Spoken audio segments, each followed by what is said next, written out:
I think more positive because your love is it's so sincere. When you're recruiting for a school and a place you love, it's very sincere.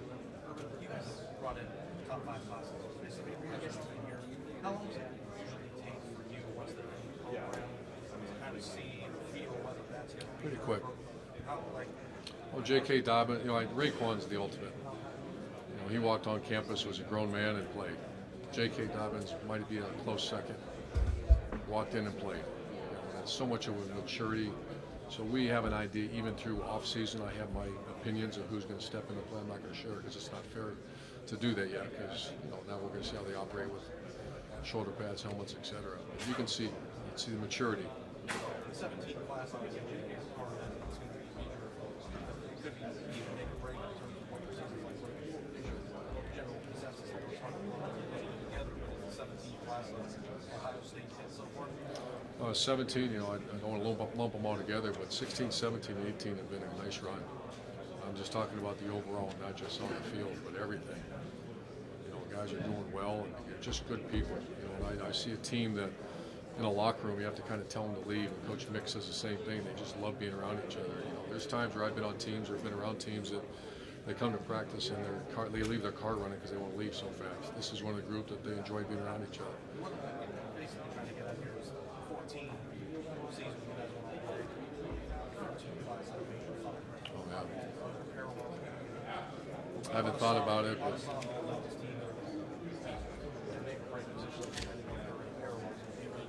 I hope. I haven't really thought about it, but I hope so. Urban, what do you envision now for the kickoffs? And it's been changed the rule, and that's been a big part of the program. Your aggressive style.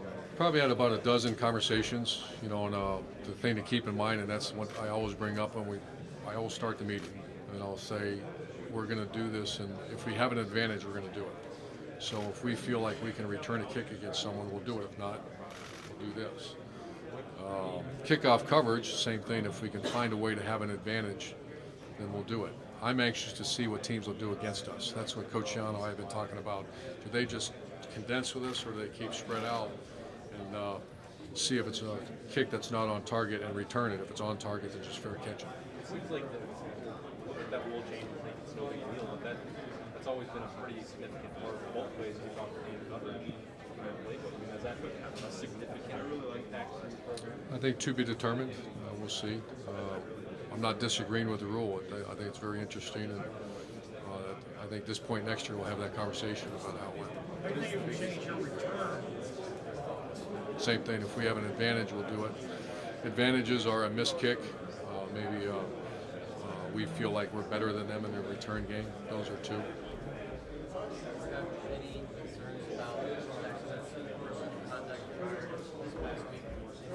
I want to talk about our team from this point forward. How far along is he in recovering the broken leg? As you mentioned, he's played really well before that. Is he going to be ready for the first game for camp? Yeah, he's been cleared for camp. I think it's just we have to be smart. It was a tough injury, and all feedback I'm getting is he's been cleared, ready to go. And back to Dwayne Haskins, I know when you were speaking at the Hall of Fame luncheon, you mentioned, I believe the quote was, having Dwayne Haskins as a quarterback will change the way we attack defenses. Can you elaborate on that a little bit? Yeah, I think your quarterback is such a key part. His skill set's uniquely very different than J.T. Barrett, and his release, his size, his accuracy are his strengths. So I just see us being a lot of times JT, we're still going to be a spread offense, which means you have to raise dual opportunities, either give it or pull it. The RPO world, where give it or throw it. I just think that's where we need to be more involved than it was with JT. Martell, the last several quarterbacks y'all Matthew Baldwin and some of the guys that are coming later, y'all have been interested in or have committed or considered pro-style quarterbacks. What does that mean to you? Number two, are you looking at it from that standpoint? And is that a little bit of a sea change for you? No, I think we take the best available player. We won 3 national titles. 2 have been with drop-back quarterback, pro-style quarterbacks, Chris Leak and Cardell Jones. We've also had great success. Also an undefeated season with a pro-style quarterback in Alex Smith. Then you had Tebow, Braxton Miller, and I put JT a little bit in both. So we fit whatever we have. We go after the best player that has the intangibles of competitiveness and toughness and leadership, and we build it around what he can do. Keep the play alive. That's your big. Yeah, that's a huge part of it.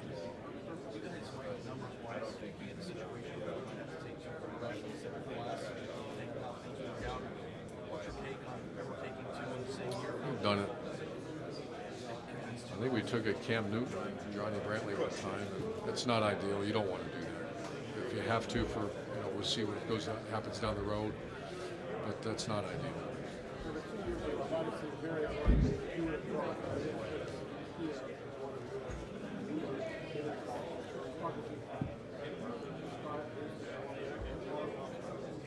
Oh yeah, phenomenal. But off the field, he's always been great. On the field, he had some struggles early as an offensive tackle, and then his development has been great. But he's always been a very good member of our team. His leadership has really improved, but it's also his confidence level. He's a very confident player right now.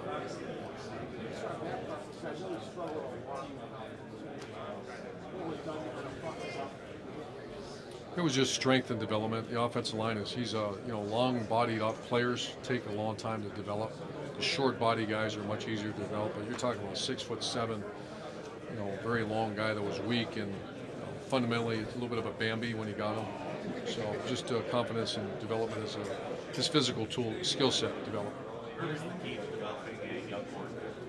I'm sorry? What is the key to developing a young quarterback? It's not that simple to say what is the one thing. It's a variety of things, and we have we try not to. Once a quarterback loses confidence, you got to really struggle. It's gonna be a tough road, and I'm not talking about just for the next game.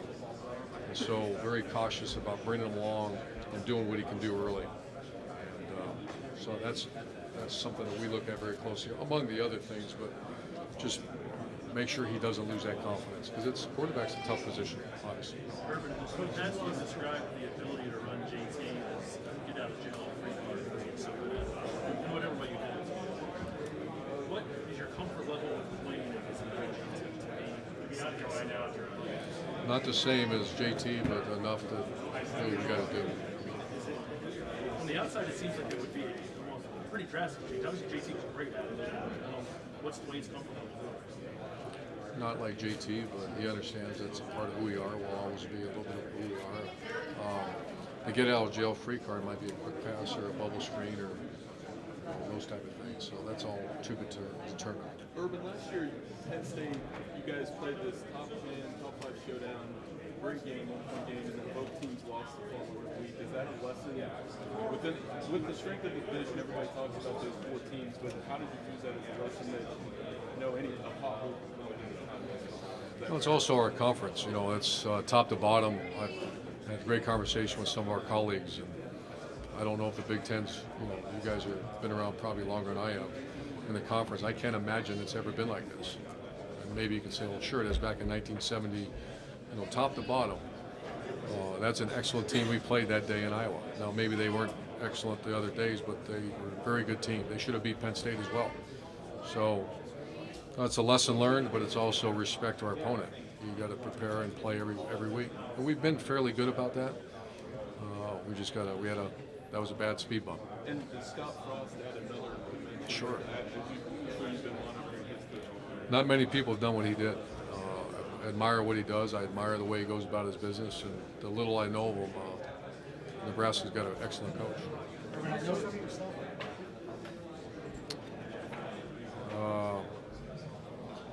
I don't know.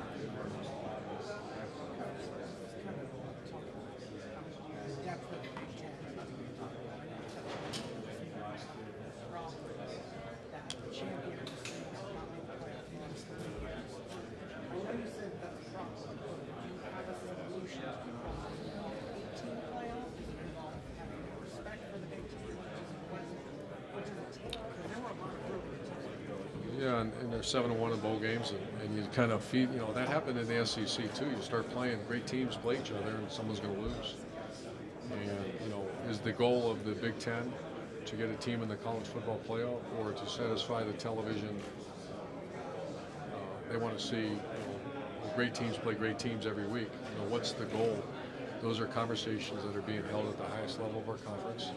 conversations that need to be held, and do we cut back to 8 games, or because the television is more important, let's keep it at 9. Those are all things that I'm not really a part of.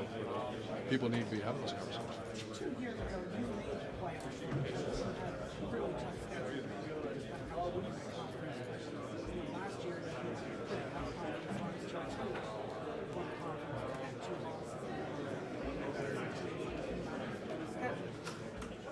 Do you kind of get a little bit married to going for such a good schedule with teams that TCL and future?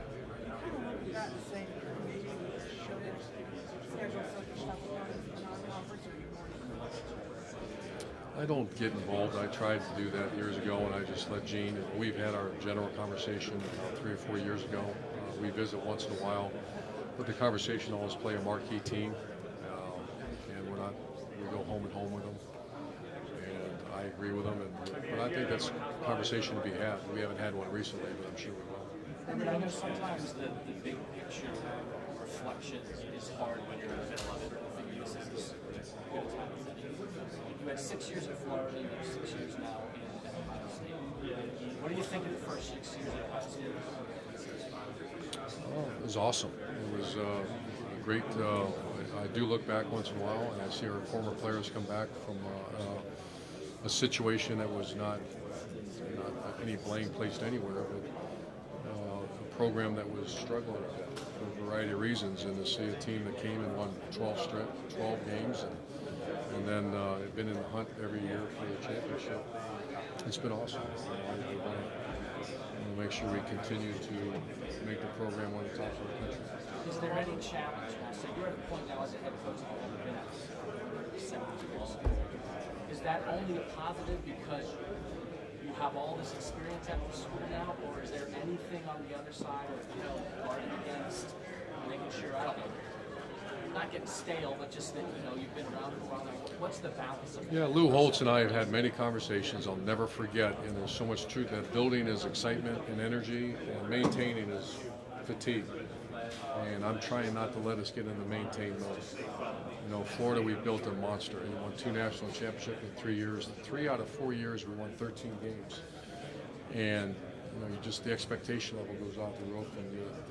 And I was kind of disappointed in some of the way I handled that, where it became maintaining as opposed to continually building. We're building a brand new part to our facility. We're constantly finding new ways to recruit. We're constantly pushing our staff as hard as they can be pushed. And I'm not letting them maintain where it get anywhere near our program. I'll watch that closely.